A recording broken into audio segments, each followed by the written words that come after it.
स्वदेशी और बॉयकॉट यानी विदेशी माल का बहिष्कार। भारत के स्वतंत्रता संग्राम में इसकी बहुत महत्वपूर्ण भूमिका रही है। इस आंदोलन में भारत के सभी वर्गों ने पहली बार सक्रिय भूमिका निभाई, चाहे वो महिलाएं हों अथवा युवा विद्यार्थी या फिर शहरी और ग्रामीण लोग। भारत के राष्ट्रीय आंदोलन ने देश विदेश की पृष्ठभूमि में 19वीं सदी को पार कर 20वीं सदी में प्रवेश किया। इसी समय स्वदेशी आंदोलन का केंद्र बना बंगाल।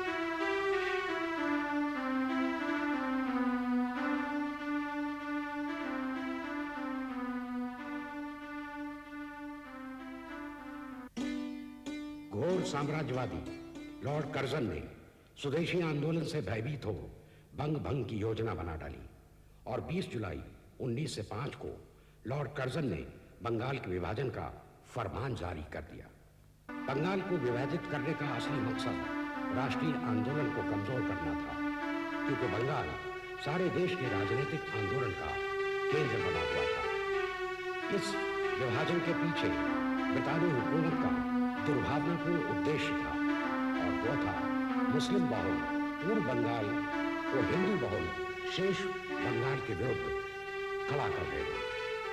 परंतु फूट डालो राज करो की उनकी ये कोशिश अंततः नाकाम रही। बंग भंग के फरमान के जारी होते ही पूरे देश में प्रतिवाद की लहर उठी। शहर शहर गांव-गांव में विरोध सभाएं हुई। बंगाल में तो जैसे असंतोष की आग ही धधक उठी। सिर्फ पूर्वी बंगाल में ही 2 महीने के अंदर कम से कम 500 विरोध सभाएं हुई। पटना, फरीदपुर, तंगाइल, मेमनसिंह, जैसलमेर, मानिकगंज, ढाका, वीरभूम आदि में ब्रिटिश माल का बायकॉट हुआ। राष्ट्रीय शोक देश भर में मनाया गया। इस घटना पर प्रतिक्रिया व्यक्त करते हुए बरिसाल कॉन्फ्रेंस में बहिष्कार आंदोलन के नेता अब्दुल रसूल ने कहा, जो हम पिछले 85 सालों में ना पा सके, इस विभाजन ने हमें 6 महीनों में दे दिया। इस अवसर पर गुरुदेव रविंद्रनाथ ठाकुर ने आमार सोनार बांग्ला गीत की रचना की, जो राष्ट्रीय आंदोलन में सत्याग्रहियों का गीत बन गया।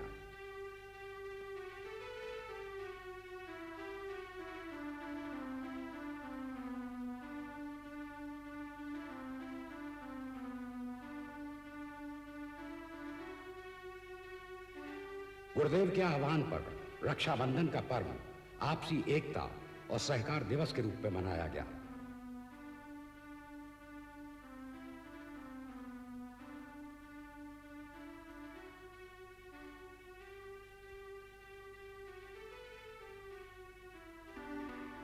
यह था लॉर्ड कर्जन की फूट डालो राज करो की नीति का करारा जवाब। इसके साथ ही शुरू हुआ विदेशी वस्तुओं का बहिष्कार और स्वदेशी वस्तुओं का प्रयोग।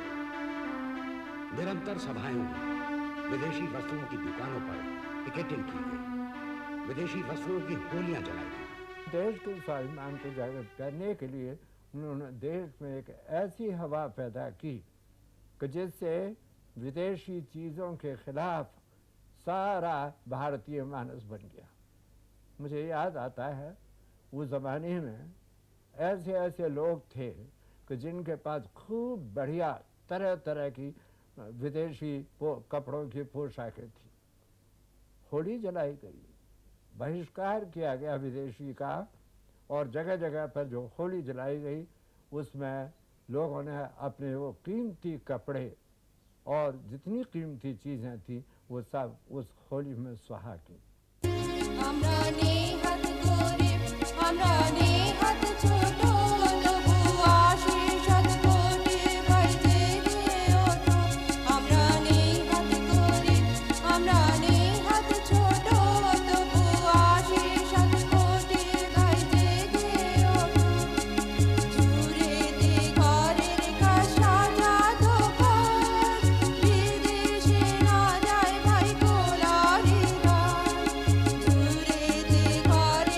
साजा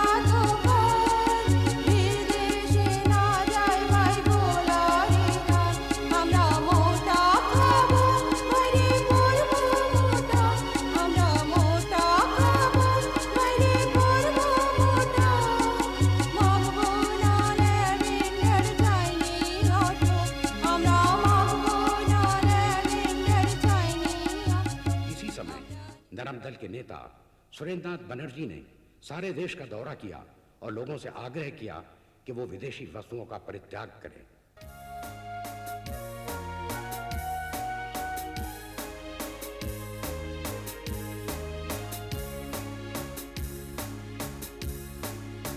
सन 1905 बनारस कांग्रेस अधिवेशन में गोपाल कृष्ण गोखले ने अध्यक्षीय वक्तव्य में बंगाल के स्वदेशी आंदोलन का समर्थन किया। गरम दल के नेता बिपिन चंद्र लाजपत राय एवं अरविंद घोष स्वदेशी आंदोलन को देश में सर्वव्यापी बनाने के लिए पहले से ही सहमत थे। उनका लक्ष्य था स्वराज की प्राप्ति एवं बंग भंग के फरमान को खारिज कराना। परंतु नरम और गरम दल के नेताओं ने असहयोग आंदोलन के तौर तरीकों को लेकर मतभेद उभरा। इन मतभेदों ने सूरत कांग्रेस अधिवेशन में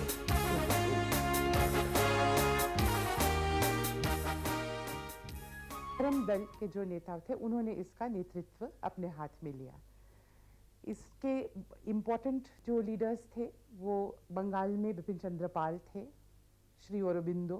अरविंद घोष ने देशवासियों के नाम एक खुले पत्र में इस बात पर जोर दिया कि हमारा आदर्श स्वराज या पूर्ण स्वायत्त शासन है। प्रशासन नौकरशाही है, हम उसे जनतांत्रिक रूप देना चाहते हैं। सरकार विदेशी है, हम अपनी देशी सरकार चाहते हैं। हमारे ऊपर जो विदेशी नियंत्रण है हम उसे अस्वीकार करते हैं। अरविंद घोष के इस आह्वान से एक जलजला उठ खड़ा हुआ। स्कूल, कॉलेज, दफ्तरों और अदालतों का बहिष्कार होने लगा। डॉकयार्ड, रेल कर्मचारियों और ट्राम कंडक्टरों ने हड़तालें कर दी। दक्षिण में चिदम्बरम पिल्ले तिरुनावेली के कामगारों के बीच लोकप्रियता के कारण ब्रितानी हुकूमत की आंखों की किरकिरी बन गए थे। इनके एक और साथी सुब्रमण्यम शिवा भी दक्षिण में अंग्रेजों के खिलाफ बगावत की आग उगल रहे थे। भारत की आजादी की इस पहली उछाल तरंग को दबाने के लिए सरकार ने कठोर दमन का सहारा लिया। परंतु जितना ब्रितानी हुकूमत का दमन चक्र बढ़ता गया उसी वेग से आंदोलन फैलता गया। अब महिलाएं और युवा शक्ति भी आंदोलन से पूरी तरह जुड़ गई थी। तीज त्योहारों को भी आंदोलन का हिस्सा बना दिया गया।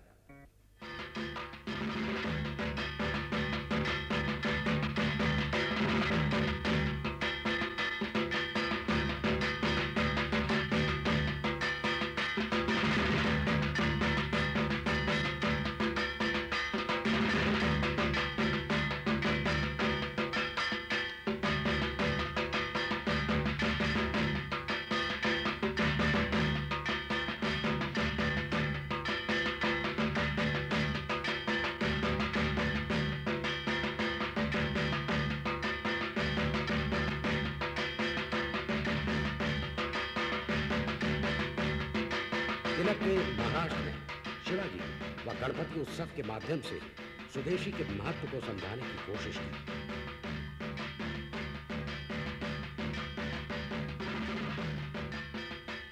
स्वदेशी से आम जन को जोड़ने के लिए विभिन्न लोक कला शैलियों को माध्यम बनाया।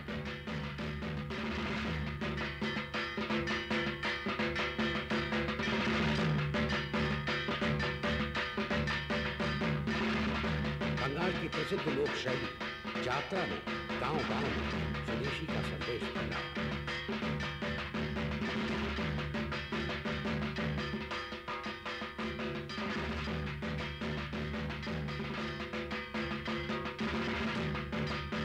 एक इंटरेस्टिंग एस्पेक्ट जो कि अक्सर किताबों में हमें नहीं मिलता है वो ये है कि एक रविंद्रनाथ टैगोर ने इसमें बहुत बड़ी भूमिका निभाई थी और उनका रवैया दूसरे लीडर्स के कंपैरिजन में कुछ अलग सा था। उन्होंने एक आत्मशक्ति कह के एक आंदोलन जैसे चलाया जिसमें उनका जोर था कि हम अपने जो इंडिजिनस तरीके हैं, जो भारतीय तरीके हैं, जैसे अपने गाने, अपने तरह के थिएटर, यात्रा, अपनी कविताएं, इन सब चीज़ों से हम जनता तक पहुँचे, ना कि विदेशी तरीके जो हैं वो हम अपनाएं। तो ये मूवमेंट ने भी बंगाल में इस एस्पेक्ट ने भी काफ़ी जोर पकड़ा। गांवों में सुधार और आर्थिक रूप से आत्मनिर्भरता पर जोर दिया गया।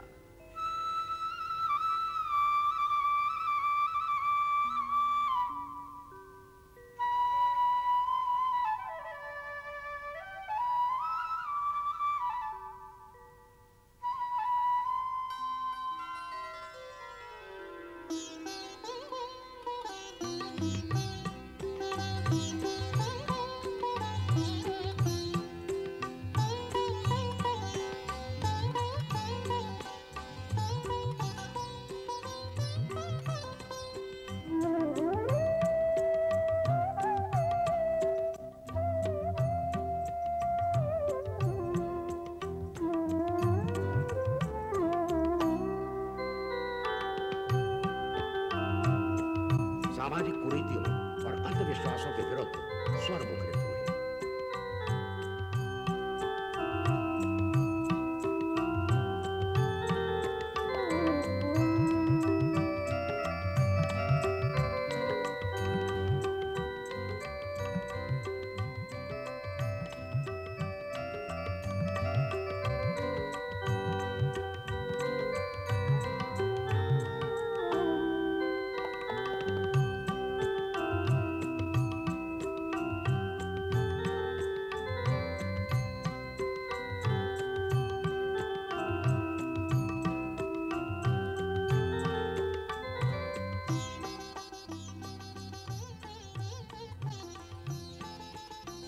शांति निकेतन की तरह बंगाल नेशनल कॉलेज की स्थापना हुई और अरविंदो घोष इसके प्राचार्य बने।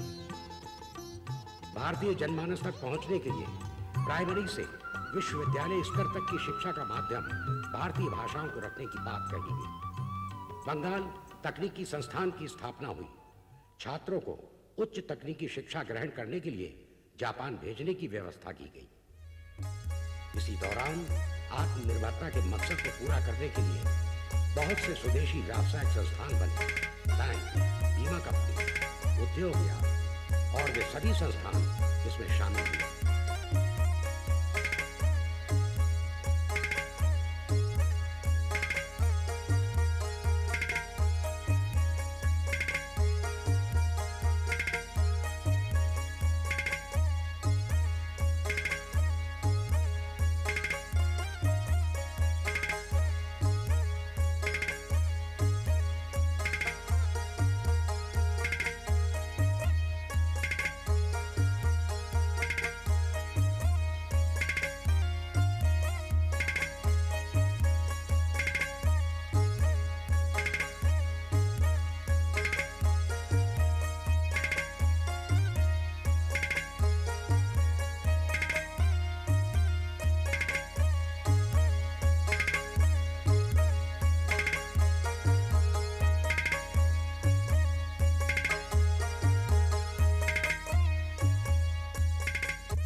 साहित्यकारों ने देशभक्ति के गीतों की रचना की और इसी कड़ी में गुरुदेव रविन्द्रनाथ ठाकुर की यह रचना कितनी लोकप्रिय हुई।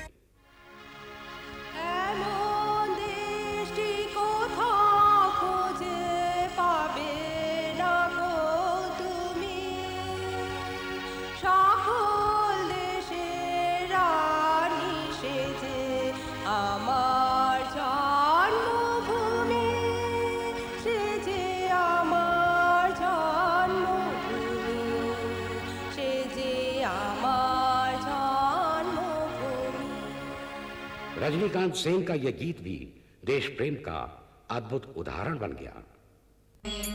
मोटा कापड़ माथाय तुले रे भाई दिन दुखिनी माज তোদের তার বেশি আর সাধ্য নাই মায়ের দেয়া মোটা কাপড় মাথায় তুলে রে ভাই দিন দুঃখিনী মাঝ তোদের তার বেশি আর সাধ্য নাই ওই মোটা সুতোর সঙ্গে মায়ের আকাশ স্নেহ দেখতে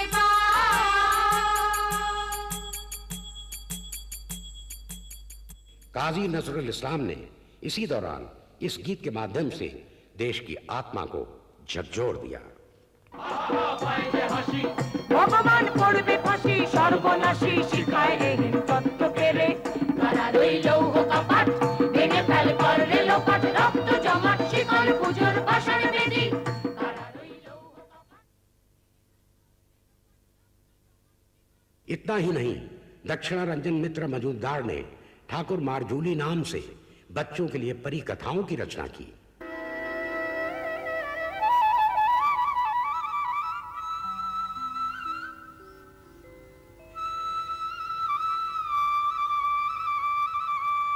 अवनींद्रनाथ टैगोर ने नई विधा की रीति डाली तो नंदलाल बोस ने चित्रकला में एक नए प्रयोग की शुरुआत की।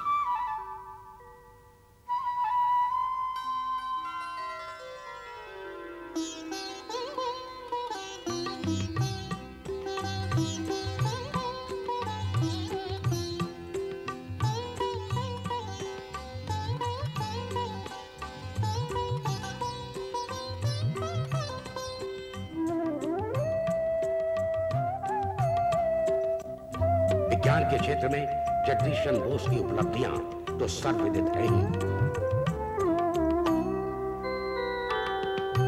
स्वदेशी आंदोलन की सफलता और भारतीय जनमानस की इसमें भागीदारी से घबराकर शुरू किया साम्राज्यवादियों ने फिर दमन चक्र।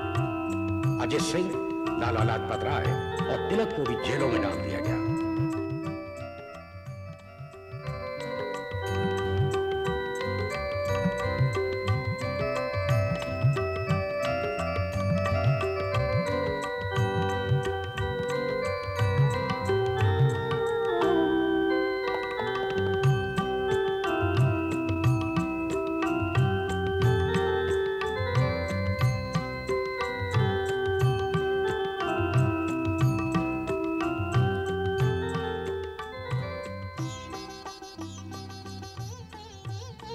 मासूम बच्चों और निहत्थे लोगों पर लाठियों और गोली की बौछार होने लगी।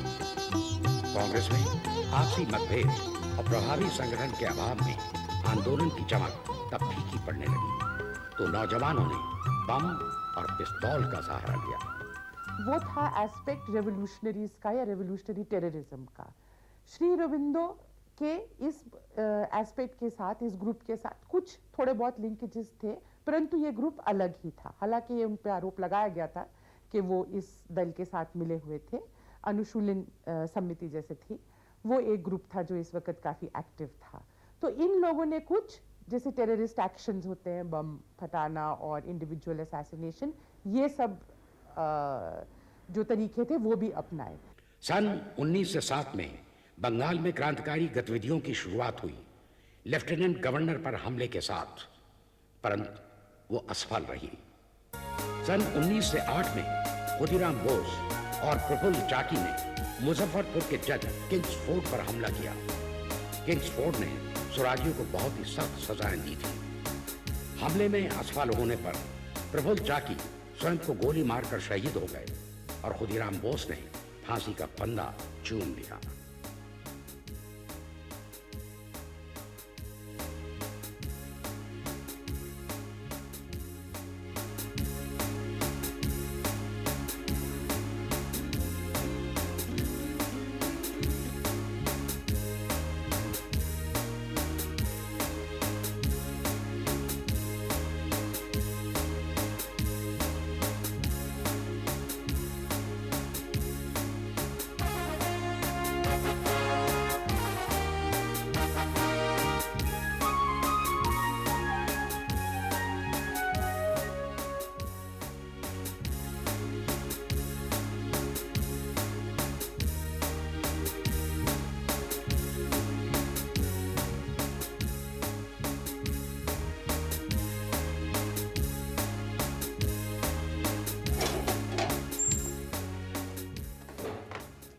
जब अंग्रेज़ों ने इनकी सज़ा सुनाई मौत की, उसके बाद से इनको इसी जेल में रखा गया। उसके बाद से वो उस वक्त तक रहे जब तक इनको फांसी नहीं दी। 11 अगस्त 1908 को इनको सुबह 5:40 में फांसी दी गई थी। उसके पहले जो है यहाँ से वहाँ ले गए शाम को, और नेक्स्ट मॉर्निंग 5:40 में इनको फांसी हुई। और उस वक्त से इसमें इस सेल में कोई भी बंदी दूसरा नहीं रहता है, और इसको जो है रखा गया उनकी यादगार के लिए। और हर साल 11 अगस्त को बंगाल से और जगह से भी लोग वीआईपीज आते हैं, उनको माल्यार्पण करते हैं और जाते हैं।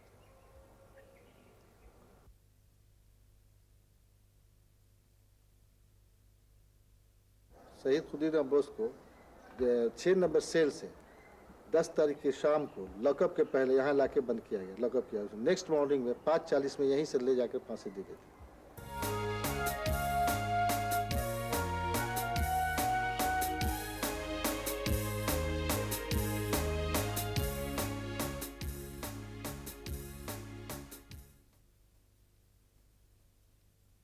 विदेशों में भी स्वराजियों ने ऐसे संगठनों का गठन कर लिया। श्यामजी वर्मा, सावरकर और डॉक्टर हरदयाल जहां सक्रिय थे, वहीं यूरोप में मैडम कामा और अजित सिंह ब्रितानी हुकूमत के लिए चुनौती बन गए थे। यह दौर था स्वदेशी आंदोलन में भारत के आम जन की भागीदारी का। दमन और कुचालों के बावजूद ब्रितानी हुकूमत को बंग भंग रद्द करना पड़ा। 12 दिसंबर 1910 को दिल्ली दरबार का आयोजन हुआ। भारत की राजधानी कलकत्ता से दिल्ली लाई गई। सन 1911 में आखिर बंग भंग रद्द हुआ। भारत के आम जन के 6 वर्षों के कठिन संघर्ष के बाद राष्ट्रीय आंदोलन ने एक महत्वपूर्ण सफलता हासिल की। तब गुरुदेव रविन्द्रनाथ टैगोर ने जन गण मन अधिनायक जय हे की रचना की, जो आज हमारा राष्ट्रीय गीत है।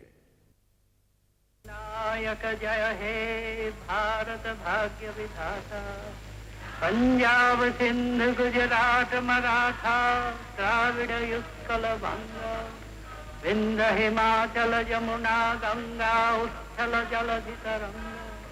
तब शुभ नामे जागे, तब शुभ आशीष मागे, गाहे तब जय गाथा, जनगण मंगलदायक जय हे भारत भाग्य विधाता, जय हे जय हे।